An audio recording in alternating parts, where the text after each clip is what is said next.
You're watching part 2 of this fishing trip. In part 1, we were surprised with a good flock of diving birds, putting 10 keeper speckled trout in the box shortly after leaving the dock. Look in the video description below to watch part 1.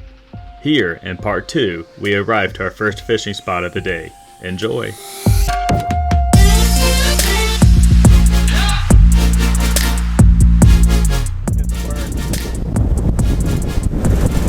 It'd be nice if there's some diving birds here, but there's not. That's all right though. They don't need to be.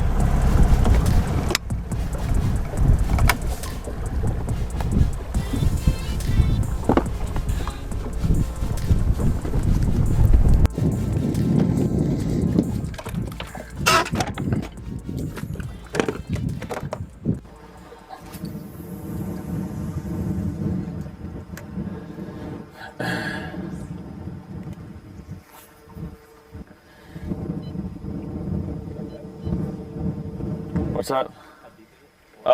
It's not. It's just like really shallow right here. Out there, it's a little bit deeper, but not by much. Oh. I'm just not even paying attention. I'm looking at the graph. I just felt the rod moving. All right. That was also that was my first cast for this spot. First cast success.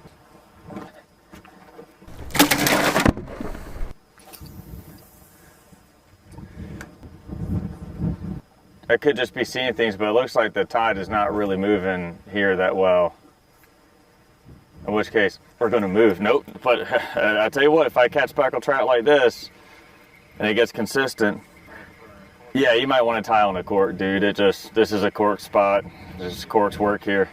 Nice trout coming in. It's coming in hot, baby.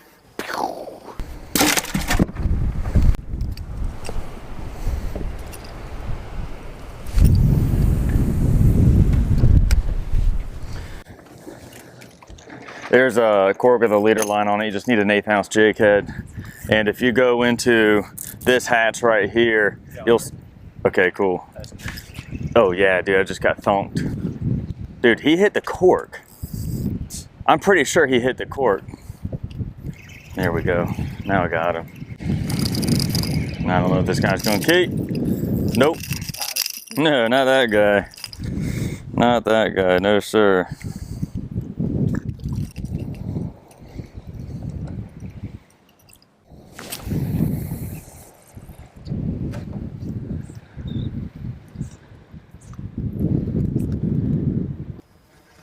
Bam. I don't know if this guy keeps, he'll be right on it.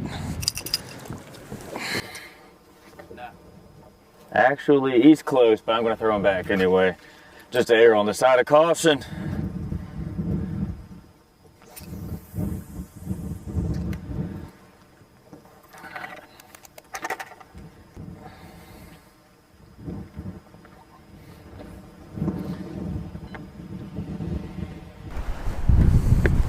Bam! I was just screwing around with the graph, and there's this. That's what I need to do, is just play with the graphs and trout bite, I guess. That's what I'm talking about. Yes, sir. Where's your boxing matrix at? What's that? Boxing matrix? Go into this hatch and you'll see. That's great. Yeah, that works. Yeah. Bam!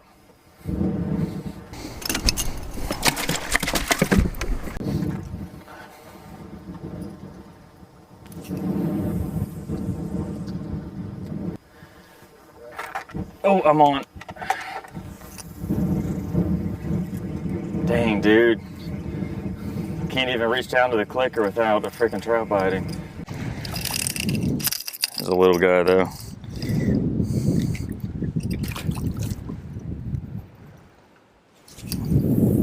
Get right back out there.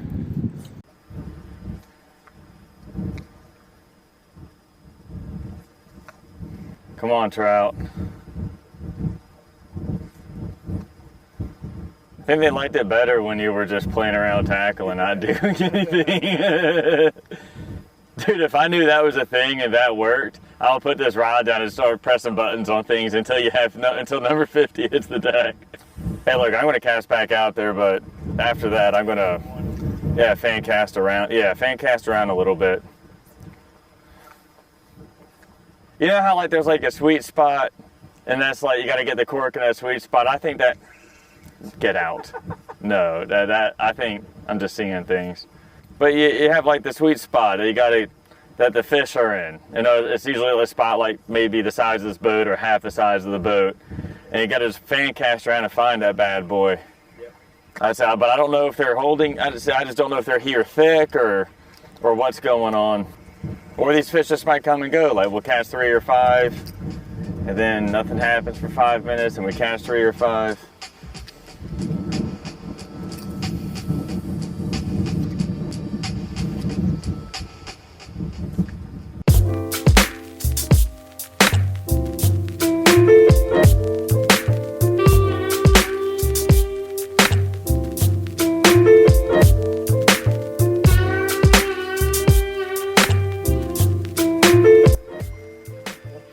There we go.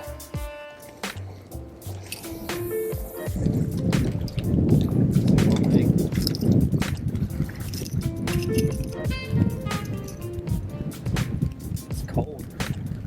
Is he? Yeah, it definitely buys us some more time here, but I mean, we had a good little flurry there for a minute. Come on, trout. Nice, Brad. You got him? All right. That's a keeper. Yes, sir. Oh, yeah.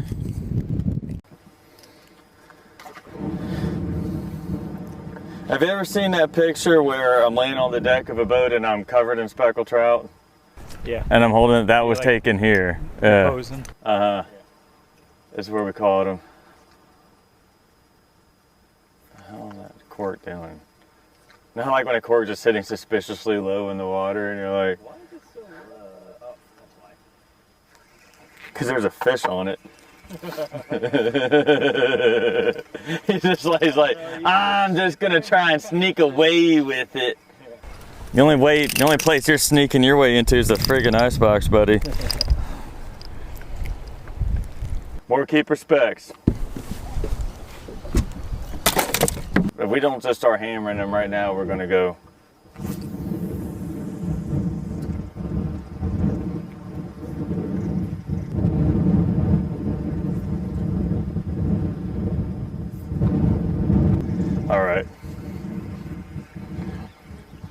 All right, guys, so we caught some fish. My guess, I mean, the clicker says 16, but I'm pretty sure there's some I missed. So we'll probably have like maybe 18, maybe even 20 in the box. So it's not a bad start. It's better than nothing. But it's a little past 8 a.m. and we are not going to catch 50 dingling around with some throwbacks that bite here and there. Then occasionally there's a keeper. So we're going to make a move, get out of this wind, and go somewhere else where I think the tide will be also moving pretty well. And the tide's moving here good, but a place we can go throw a jig where fish are going to be concentrated, piled up. And we'll be able to catch some there. So let's go ahead and get all these rods put away. Let's get on plane and let's get out of here.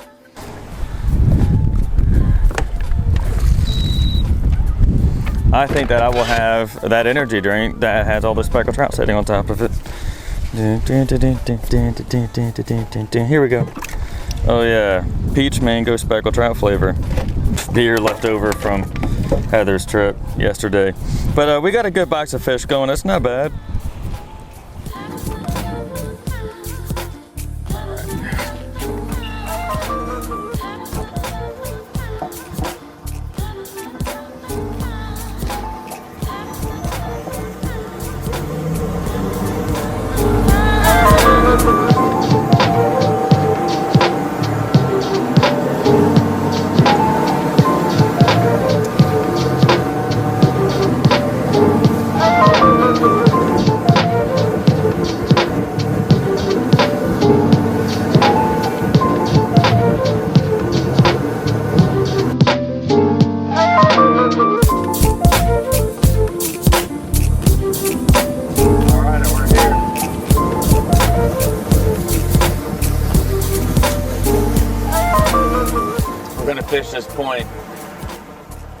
I don't think you can really see it that well from right here, but that water ought to be moving around it real good. Now see how it's deep right here? It's like 14 foot. And I think there's like a ledge or a drop off something right there. And I'm seeing stuff in the water. That's good. Yeah, look at that. That's good to see some kind of life.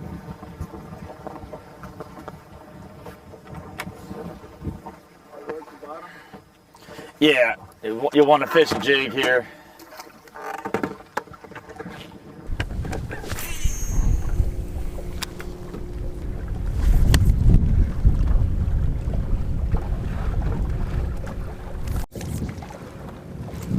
Here we go. This is a trout, it's a nice one. Oh, I just foul hooked him. He might keep. Yeah, he keeps. Bam. 3/8 ounce jig head and a matrix shad on. Here's one that's rigged up right there. I'd Heather rig up some, but basically just had to like practice rigging soft plastic, so if it looks a little screwed up, you know why. But she did a good job though, man. It's like good enough for government work, I guess. It just needs to be on there. It doesn't have to be perfect. I don't think things really need to be perfect until you start dialing in fish, but you got to find them first.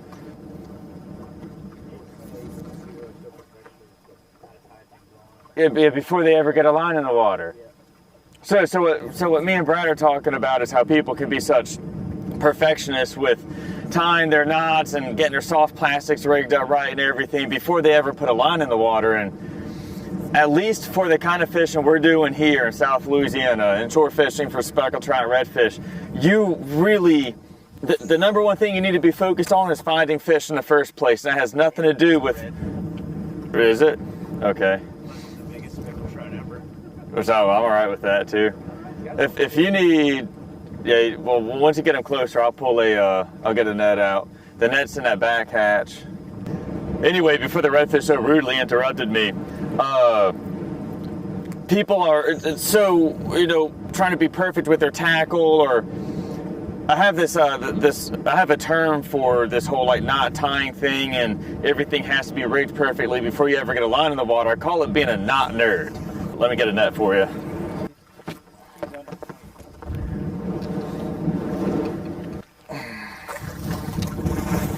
Got him. Nice redfish, man. Good job. Stuff. Dude's like, I don't even do that. Right. Tail off. Like, fish is gonna get and running through grass. So, in case you can't hear Brent because of the wind, what he's saying is he's referring something he's watching on Bassmaster where I'm assuming it sounds like it's Gerald Swindle talking. Gerald Swindle's talking about how people are so worried about like trimming down the tag end on their knot, on their jig or whatever.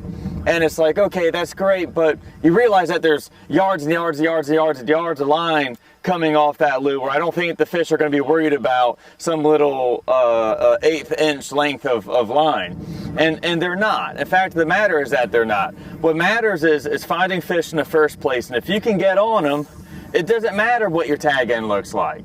Okay, so focus on getting on fish on the first place, and then you can dial them in. If there's fish there, you're going to get bit in some way, shape, or form. Something's going to happen to let you know that those fish are there.